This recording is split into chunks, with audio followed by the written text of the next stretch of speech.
सुप्रभात मंडळी. आज आहे आपल्या स्वामींचा गुरुवार आणि स्वामींचा आता 8 दिवसाचं पोथीचं पारायण करायचं मी ठरवले. सकाळी जाऊन मस्त फुलं आणली.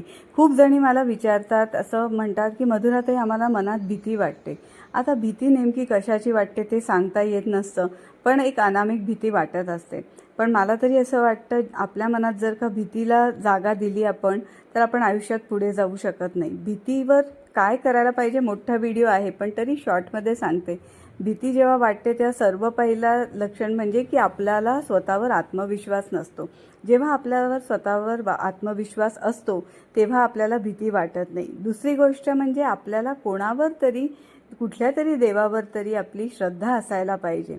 भक्तीने जर का आपलं मन भरलेलं असेल ना, तर भीती, संकोच, निराशा, डिप्रेशन या कुठल्याच गोष्टी होत नाही.